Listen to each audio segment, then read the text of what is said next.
Hello dear students, आज हम लोग क्लास 8 एनसीईआरटी सिविक्स का चैप्टर 2 अंडरस्टैंडिंग सेकुलरिज्म की एक्सरसाइज करेंगे। तो चलिए क्वेश्चन नंबर 1 से शुरू करते हैं। List the different types of religious practice that you find in your neighbourhood. This could be different forms of prayer, worship of different God's, sacred sites, different kinds of religious music and singing etcetera. Does this indicate freedom of religious practice? अब इस question में आपको करना क्या है, अपने आस पड़ोस में प्रचलित धार्मिक क्रियाकलाप जो भी होते रहते हैं उनकी सूची बनानी है। अब इसमें हम क्या चीजें ले सकते हैं, इसमें आप विभिन्न प्रकार की प्रार्थनाओं, विभिन्न देवताओं की पूजा, विभिन्न पवित्र स्थानों, विभिन्न प्रकार के धार्मिक संगीत और गायन आदि को देख सकते हैं। इनमें से कुछ भी आप कंसिडर कर सकते हैं। क्या ये इससे धार्मिक क्रियाकलापों की स्वतंत्रता का पता चलता है? क्या फ्रीडम ऑफ रिलीजियस प्रैक्टिस का पता चलता है? चलिए आंसर लिखते हैं हम लोग। चलिए देखते हैं आंसर 1।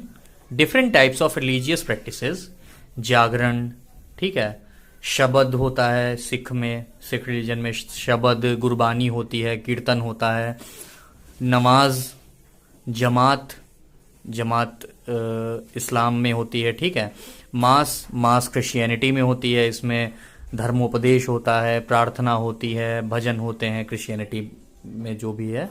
तो ये मास जो है ये क्रिश्चियनिटी में होता है। और तो इन सबसे में क्या पता चलता है कि भारत में फ्रीडम ऑफ रिलीजियस प्रैक्टिस है। ये सारी चीजें ही अपनी तरह से होती हैं, किसी को कोई समस्या नहीं है।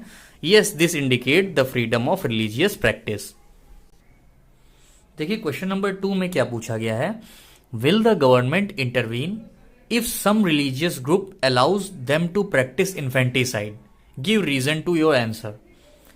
क्या गवर्नमेंट हस्तक्षेप करेगी अगर किसी धर्म के लोग यह कहते हैं कि उनका धर्म नवजात शिशुओं को मारने की छूट देता है? ठीक है, तो अब आपको अपने उत्तर जो भी आप आंसर देंगे उसके लिए हमको रीजन भी देना है आंसर को सपोर्ट करने के लिए। चलिए आंसर देखते हैं इसका। The government will surely intervene, ठीक है, बिल्कुल हस्तक्षेप करेगी सरकार। If some religious group says that their religion allows them to practice infanticide. Needless to say that the practice of infanticide is crime. ये तो कहने की जरूरत ही नहीं है कि जो इन्फेंटिसाइड की प्रैक्टिस है, ये जो नवजात शिशु की हत्या करना, ये क्राइम है। Under this practice the life of a newly born child is killed. अब इसमें होता क्या है, इसमें नए बच्चा पैदा ही हुआ हो उसकी हत्या कर दी जाती है, ठीक है। तो the law does not allow anyone to kill a life. और जो कानून है वो किसी को भी हत्या करने का अधिकार नहीं देता है, किसी की भी जान लेने का अधिकार नहीं देता है। चलिए नेक्स्ट क्वेश्चन की ओर बढ़ते हैं। अब देखिए क्वेश्चन नंबर 3 में क्या है, इसमें टेबल कंप्लीट करनी है। एग्जाम में जनरली ये क्वेश्चन पूछा नहीं जाता लेकिन मैं करवा रहा हूं यहां पर। Objective, one religious community does not dominate other. एक रिलीजियस कम्युनिटी दूसरी रिलीजियस कम्युनिटी को डोमिनेट न करे। Why is this important? ये इंपॉर्टेंट क्यों है? It is important for establishing harmony in the society. इससे समाज में सांप्रदायिक सद्भावना बनी रहे, इसलिए ये इंपॉर्टेंट है। अब example of a violation of this objective, अब इस ऑब्जेक्टिव का वायलेशन हुआ हो उसका एग्जाम्पल देना है, ठीक है। एग्जाम्पल्स कई सारे हैं इन सारी चीज़ों के जो कि हम भारत के इतिहास से उठा सकते हैं या पूरी दुनिया के हम उदाहरण ले सकते हैं, लेकिन हमें एक उदाहरण देना है यहाँ पर, ठीक है। इसीलिए तो ज़्यादा बात ना करते हुए हम क्वेश्चन कंप्लीट करते हैं। Exodus and genocide of Kashmiri pandits. Kashmir से जो कश्मीरी पंडितों का पलायन हुआ था एक बहुत बड़े स्तर पर और वहाँ पर उनकी जो हत्या की गई थी, जेनोसाइड हुआ था, तो एक एग्जाम्पल ये हो गया। The state does not enforce any particular religion nor take away the religious freedom of individuals. ठीक है, जो स्टेट है वो किसी भी एक पर्टिकुलर रिलीजन को लोगों पर नहीं थोपेगा और ना ही लोगों की धार्मिक स्वतंत्रता को छीनेगा। तो अब ये इंपॉर्टेंट क्यों है, ये उद्देश्य जो है, ये ऑब्जेक्टिव है, ये इंपॉर्टेंट क्यों है? This ensures that state continues to be secular state. ये इंपॉर्टेंट इसलिए है कि इससे ही जो स्टेट है वो एक धर्मनिरपेक्ष स्टेट बना रहेगा, धर्मनिरपेक्ष स्टेट जारी रहेगा, ठीक है। और अगर ऐसा नहीं होता है तो धर्मनिरपेक्षता का मतलब नहीं रह जाता फिर वहां पर। तो अब इसका एग्जाम्पल देख लेते हैं इसके वायलेशन का। Pakistan which separated from India, Pakistan जो कि पहले इंडिया का ही पार्ट हुआ करता था, बाद में बंटवारे से फिर वो अलग हुआ। Pakistan which separated from India and became a country, और अलग से ही फिर अब भारत का ही भूभाग था, अलग होकर एक देश बना। But declared itself as an Islamic nation, लेकिन बंटवारे से अलग होने के बाद में भारत ने खुद को सेकुलर स्टेट घोषित किया, लेकिन उसने खुद को इस्लामिक नेशन घोषित कर दिया। चलिए अब थर्ड ऑब्जेक्टिव देखते हैं क्या दिया हुआ है यहां पर।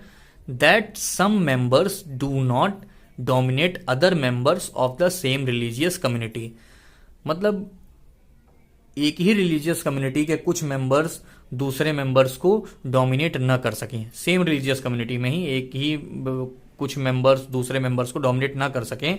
ये इंपॉर्टेंट क्यों है? This is important in order to keep the rights of all the people of the state enact, क्योंकि जो भी लोग रहने वाले हैं तो सभी व्यक्तियों के जो अधिकार हैं वो बने रहें। ठीक है, सभी को अपनी तरह से रहने का अधिकार है, वो बने रहें, कोई उन पर डोमिनेट न कर सके। अब देखिए इसका एग्जाम वायलेशन देख लेते हैं। The Ahmadiyya sect of Islam is not considered a part of Islam by the Sunni sect of Islam. जो अहमदिया सेक्ट है इस्लाम का, उसको इस्लाम का ही सुन्नी सेक्ट वो मुस्लिम मानता ही नहीं है। चलिए क्वेश्चन नंबर 4 की तरफ बढ़ते हैं। अब देखिए क्वेश्चन नंबर 4 में क्या पूछा गया है। Look up the annual calendar of holidays of your school, how many of them pertain to different religions, what does this indicate. इसका मतलब ये हुआ आपको अपने स्कूल की छुट्टियों के वार्षिक कैलेंडर को देखना है। ठीक है, स्कूल में जिस जिस दिन छुट्टी होती है देखना है कैलेंडर में, उनमें से कितनी छुट्टियां विभिन्न धर्मों से संबंधित हैं, मतलब कितनी छुट्टियां रिलीजियस फेस्टिवल्स पर होती हैं।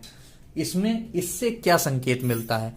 अब देखिए आंसर में इसके वो हम सारी चीजें जो है पूरा कैलेंडर तो बनाएंगे नहीं सारी चीजें, बस थोड़ा कुछ फेस्टिवल्स के नाम लेकर समझा देंगे। ठीक है, तो इतना सफिशियंट है, कोई प्रॉब्लम नहीं है। There are several religious festivals on which holidays have been declared like Holi, Eid, Christmas day, Guru Nanak जयंती और बहुत सारे हैं।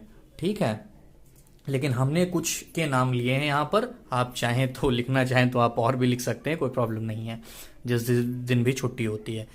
अब ये क्या इंडिकेट करता है? This shows that in India all the religions are respected and every individual has the right to religious freedom. ठीक है, सभी धर्मों का सम्मान होता है और हर व्यक्ति को धार्मिक स्वतंत्रता का अधिकार है, और सभी लोग यहाँ पर कम्युनल हार्मनी में रहते हैं, सांप्रदायिक सद्भावना में रहते हैं।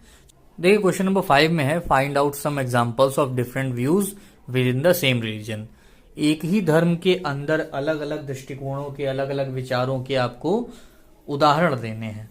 ठीक है, तो कुछ अब यहां पर देखते हैं। Some examples of different views within the same religion are as follows.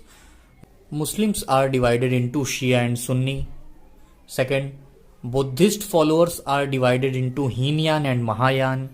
Third, Jains are divided into two major sects, the Digambara sect and the Shvetambara sect.